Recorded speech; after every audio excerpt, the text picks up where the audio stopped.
Good afternoon, Austin. This is Troy Schlicker with the Austin Spotlight. I am joined today by Jasmine Jew, the Director of Operations at the Austin School of Music, amongst other things.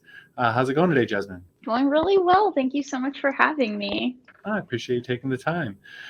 Generally, kind of like to start off the interviews with getting kind of an origin story for whomever I'm talking to learn a little bit kind of about them. I feel like, especially here in Austin, a lot of people have interesting origin stories because a lot of people aren't originally from Austin. Actually, sometimes it's even more interesting when you talk to someone who has been here their entire life because that there aren't as so many people have relocated and stuff. So what's kind of a little bit about your background? Like, are again originally from, and what brought you to Austin? So, I am from Brownsville, Texas. It's a border town, and I moved here in 2007. And I moved to Austin because of the live music. I moved here to make art.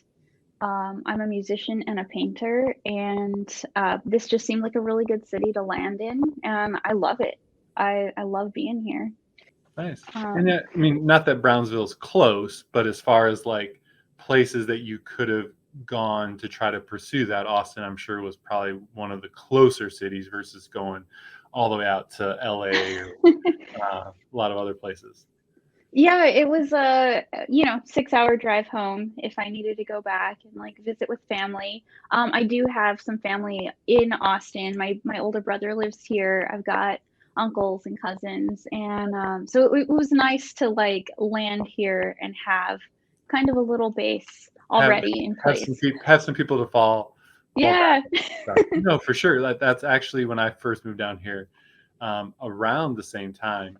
Uh, at the time, I had an aunt and uncle and some cousins that lived here. They've since moved away, but it was nice to be like, oh, if I want to, I can go have a home cooked meal, or Yeah. you would know somebody in a completely strange city. So I can completely understand that. Obviously, you work at the Austin School of Music. You are a musician yourself. You are an artist. Was that something that you always had those tendencies and were always kind of involved in those things from a young age?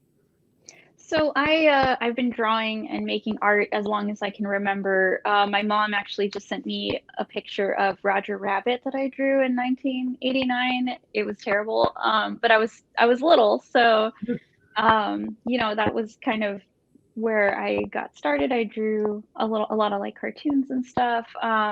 Played in the school band. Always had aspirations to join a band and play bass on stage. My favorite band growing up was No Doubt, and he's really sick bassist. So I wanted to try to pick that up. I never thought in a million years that I'd be making art and playing in a band in Austin on stage.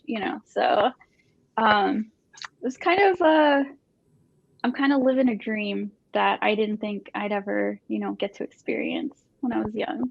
That's so cool.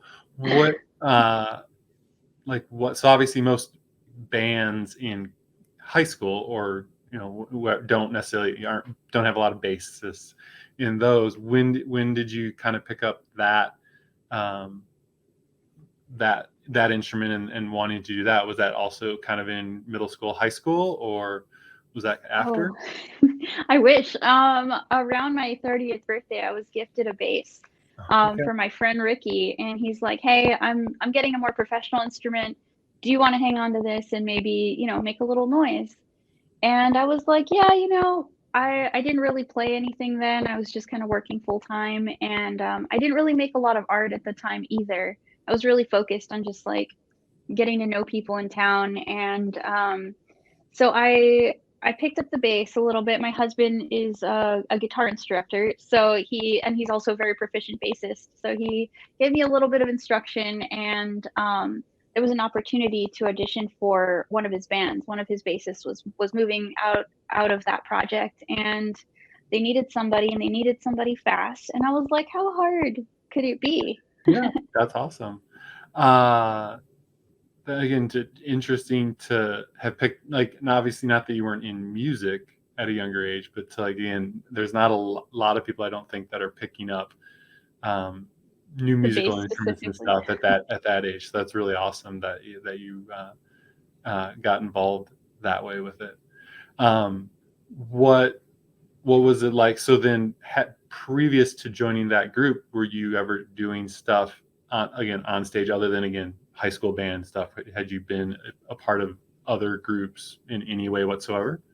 Not at all. I'm very shy and pretty reserved, so I avoided microphones. I avoided stages. I loved going to support bands, so I did a lot of like booking and promo for bands. I did like street team kind of stuff when I was young, and I just loved like shelling out the merch and designing merch. I was picked to do album art and contribute to artwork for bands in the time I've been in Austin.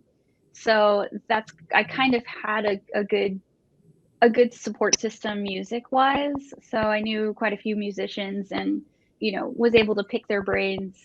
And this was all before I got involved with the Austin School of Music as well. So kind of interesting how that this is my job now. So previous to, again, getting into being doing the art stuff, doing the band stuff, and having a job that revolved around music, what were you doing work-wise? Like what? I worked at Alamo Draft House, Okay. and when I first moved up to Austin, I had no idea what I was going to do. I'd come from a very corporate job, and I didn't want anything to do with that. So I picked up waiting tables for a little while, and that gives you a lot of financial freedom to like bounce around to different jobs, and it's such a good way to get to know people. So I picked up a gig at Kirby Lane, working third shift. I've got a lot of crazy stories from that. I would imagine. And that led me to working at Alamo Draft House, where I worked for almost 10 years. And it was just so fun to work around movies. I love food. I love movies. I love special events. That job brought all of that together. But when the opportunity presented itself to work in a more relaxed job setting, I jumped at that. So I worked at Straight Music for a long time, Mm-hmm. and got to be more familiar with musical instruments and more musicians in the area, and my life just kept funneling me towards music. Every day just brought more of the music world into my life personally. So that kind of fed me into the Austin School of Music.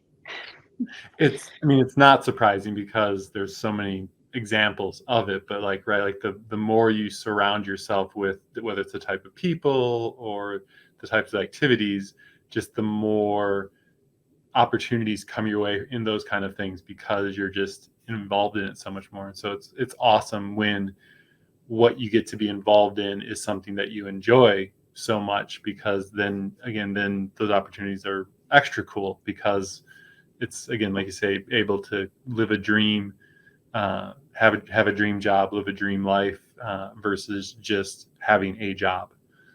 Very much so. I found myself gravitating towards more of the artists that worked with Alamo Draft House. We would have all these conversations in between, like shoveling fries and like picking up plates. Like, what music are you into? What do you do? And it was fun to like get to really know people that way.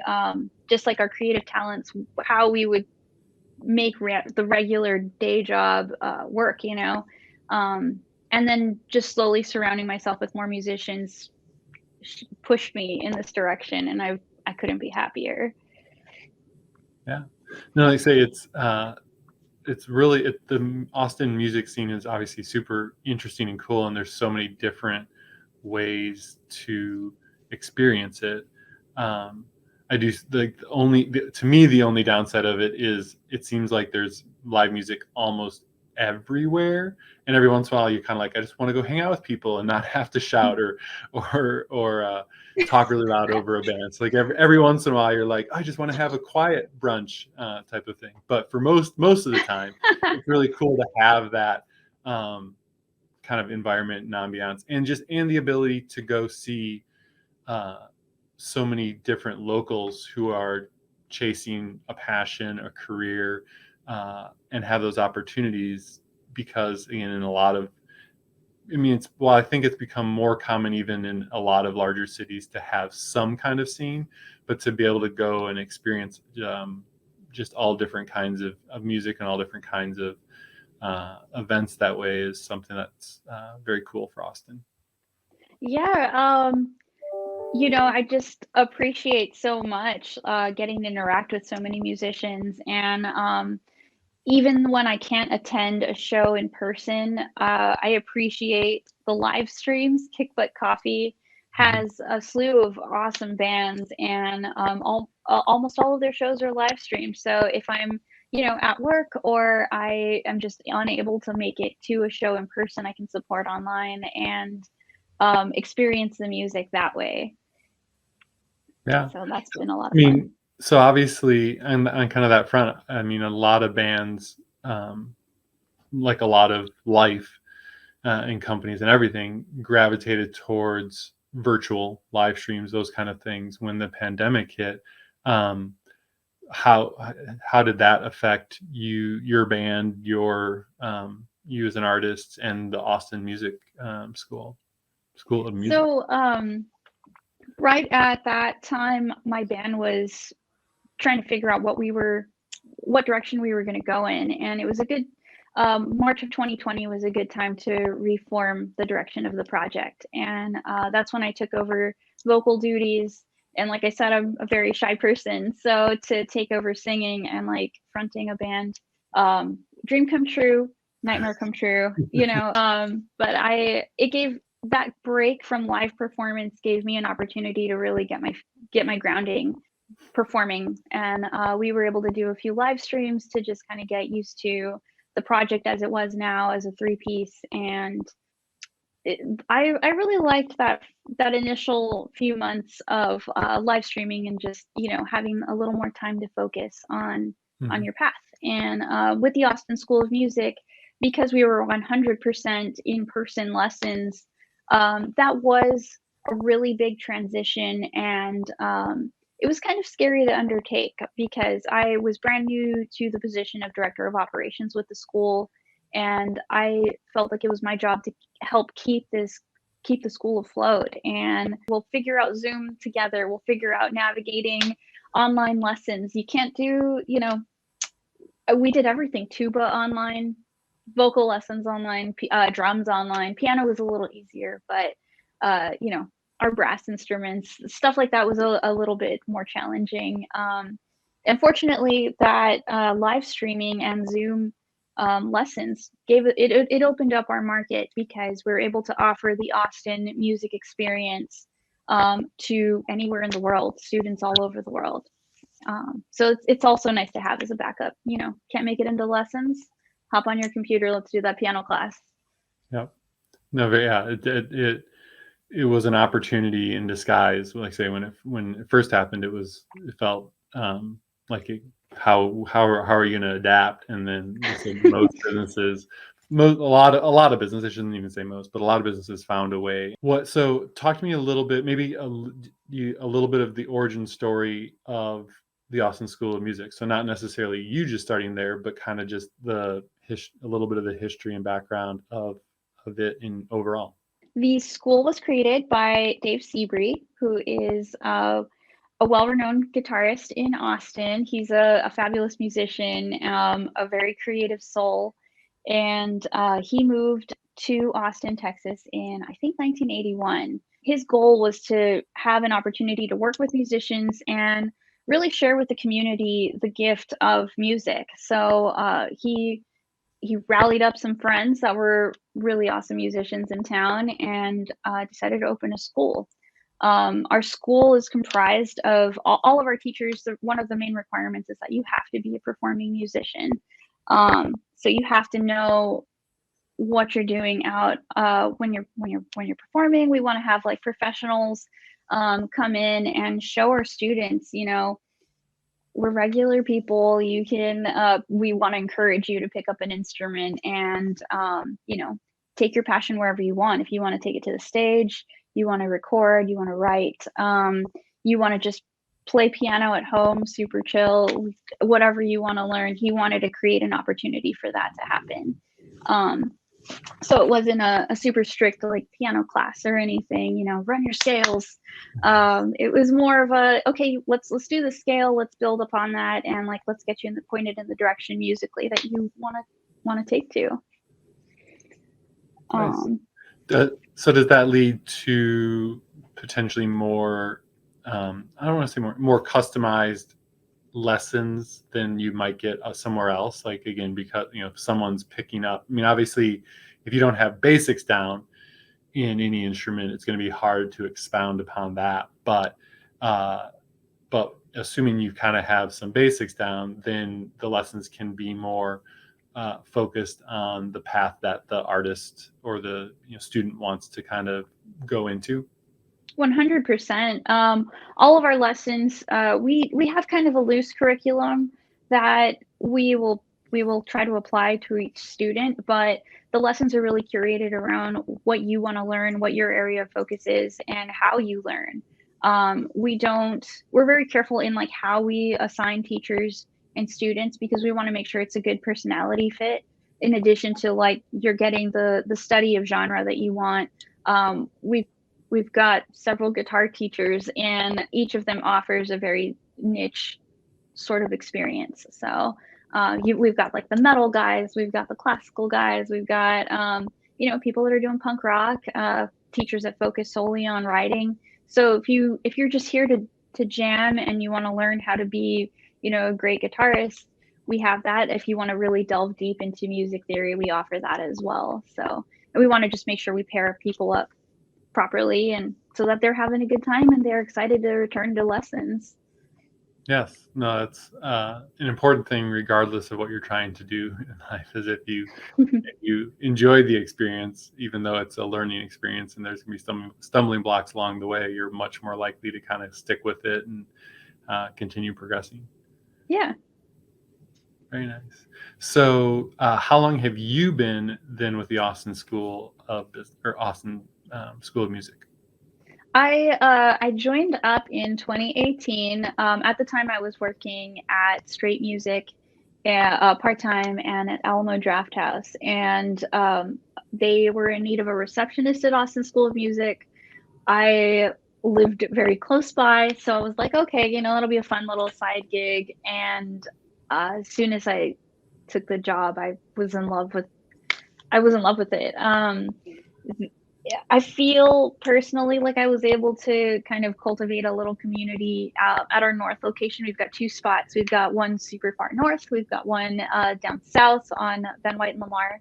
And our north location has like a very open lobby. So I was able to get people talking and, asking about the kids and asking about your lessons. How are you progressing?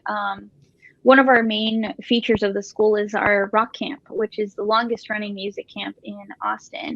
And I loved just like, hey, you're like 8 years old. How long you been playing guitar? Great, let's throw you on stage. That was just so fun. So in 2019, the opportunity for director of operations opened up, and I snagged it. If someone's goal is to earn a living from being an artist or a musician, they're probably going to have to, they're even if they're somewhat scared of it, like they're going to be able to overcome that fear in most cases, because it's a dream and a goal that they want. But like how do you guys handle that dynamic? Because I would imagine that it's a pretty big one for a lot of musicians. So not all of our students are interested in performing. If they're not into it, we're not going to make anybody do it. But the ones that have that drive to be on stage, I consider myself like the biggest cheerleader of the school. I will cheer you on. I will give you whatever kind of support you need. I'm really good with pep talks. So with all of our students, it's everybody's going to have different goals, and we'll just try our best to help them reach whatever goals it is that they want. We do have many of our students are current performers, and they're just here to get even better, get even better at writing, get even better with stage performance. We have classes in stage performance. As many of our teachers are touring musicians, when they're in town, they'll offer workshops on, this is how you're on the mic, and here's like how you walk on the stage, and even just like the regular pep talk. So how to mentally get in the right space prior to performing. yeah, What definitely. you mentioned the longest running music camp. Can you just tell us a little bit more about that? Yes. So Rock Camp is our big summer program. Our first Rock Camp was in 1995, and it's a 2-week day camp. So kids will come in. We pair them up based on their age group, and as well as like their genre, their preferred genre. And then we have 2 weeks to form a band. So they've got to form a band, learn between 2 and 4 songs, hit the recording studio to record 2 of the tracks, and then they go on stage to perform at Antone's. Some of these kids have never met each other. Some will never see each other again. We've had people come from Paris to they're just vacationing in Austin, and they're like, oh, this looks like a fun way to spend a couple weeks. And so we've had students from all over the world come through to participate in the camp, and it's always a really good time. We've never missed a year. Some years have been smaller than others. This year, I think, is our first year full force. Over the past couple of years, we're hitting it hard, and we're hoping to have about 10 bands to hit the stage at Antone's in the middle of summer. So That'll be very really cool. excited about Yeah, that. it's Yeah. that's it. I'm sure it's exciting for all musicians as we've been getting back to more uh, normal schedules and fuller venues and all those kind of things. Because if you enjoy doing the live performances, like there's definitely a lot of energy and juice to be gotten from the audience as well. Oh yeah, you have we packed up 1-to-1 last year. We packed up Antone's last year. You've got 20 to 30 kids really jazzed up about performing in front of a large crowd. Everything is like professionally recorded, so we've got records of all their performances, and they get to show off for their friends and family. And it's so inspiring because in a lot of cases these kids have never been on stage before. They just have this drive, they have this fire to be up there and perform. And in some cases, your bass is a little harder to fill. Everyone wants to be the lead guitarist or the drummer, Sure. and so I got to pump up the bassist and get him up on stage. And we I wanted to mention, so some of the kids that have participated in Rock Camp, they're adults now, and they're actually teachers at our school now, and they're actually teaching Rock Camp, which is kind of full circle for them. I'm in one of the teachers' rooms right now.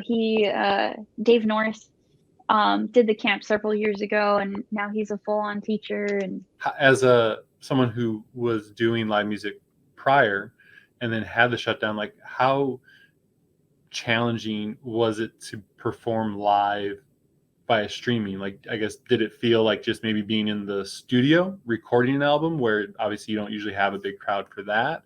Or was it super challenging because, you don't get the feedback and that energy that you would from a live crowd? So what was that kind of like, trying to do live stream your performance when before you would do it in front of a crowd that would also have a lot of energy as well? oh, I was so thankful for that opportunity because it allowed me to, like, okay, mentally prepare for when there are people in front. Because my band did four or five live streams where there was one person manning the camera and the band, Mm-hmm. and maybe like two friends that felt brave enough to come out and experience it with us. So you get like a thumbs up, a quiet like clap, like, okay, good, we're doing all right. And then going into like regular performances where it's a full house, that transition it was very welcomed. Yeah. The live stream wasn't as challenging as I thought it would be. You'd think it would be a little more nerve-wracking, I guess, because you have no physical feedback until like Yeah. afterwards you can read comments and stuff. So I guess it was a little bit like being in the studio. You're kind of just vibing with each other and Right. feeding off of each other's energy. So a lot of times I don't, even like now performing in front of people, I can tune out the crowd and just focus on like what we're doing. And then I'll check in like, oh, there's people out, you know, we're not just in my room. It's interesting, and I'm sure there's different bands and artists and stuff that handle it differently. I feel like if I was doing it, if I was an artist in a live show, like not having that feedback from the crowd would be odd to me anyway, personally. Like that would seem like it would be a fun aspect of it. But I also, as I say that though, you also like a lot of the bands that I think of tend to be larger bands. You're talking about a lot larger crowds, right? So if you're going Yeah, from someone who did stadium shows to doing shows just as a live stream, that's that's going to be probably obviously very, a huge difference in feel and stuff. If you're a local band that might have 20 people or 30 people or 5 people show up to an event, going to the live stream probably isn't as dramatic of a change necessarily. yeah.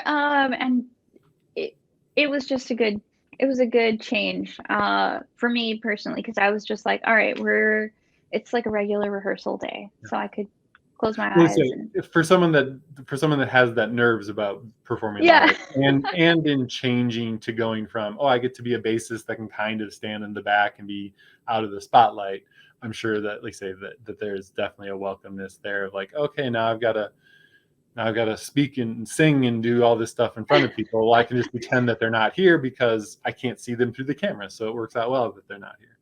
Yes, for me that worked out very well. Yeah, very cool. So, what are some of the best ways? So, I mean, for you personally, the best ways to kind of either, if people have questions about your band, your art, or uh, questions about the Austin School of Music, what are kind of the best ways to get in touch? So for Austin School of Music, we have a website with a contact page.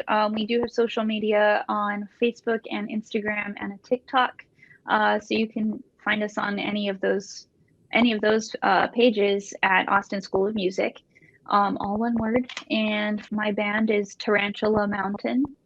Okay. So we've got videos and social media and everything. My band is playing at Valhalla Tavern, down on Red River next Okay. Saturday, and we're playing with Day Eater, which is one of my favorite Austin bands. And I can't remember. I think Queen Jane and Elegy are the Okay. other bands on the bill. Well, Jasmine, I really appreciate you taking the time to jump on the Austin Spotlight with me and share a little bit about you and your music passion, and then also kind of about the Austin School of Music, because I think there's it's a very cool Austin thing. Unfortunately, like as much as it's awesome, the growth and everything that happens in Austin, it also does kind of take away some of the history sometimes too. And so to have a school like this that's been around for that long and has a lot of awesome things going, that it does for the community is really cool. Thank you for having me. I appreciate the opportunity to talk about my school. I'm very proud of it. And with that growth and everything, with the growth of the town, our school is actually relocating from our current south location to a little further south down Manchac. And we're excited for that change. You know, we have a cool spot picked out. We're going to keep our full recording studio and all our camps and classes in a brand new building. So very Awesome. excited about that. Well, hope everyone has a wonderful rest of their day. Talk to you guys later.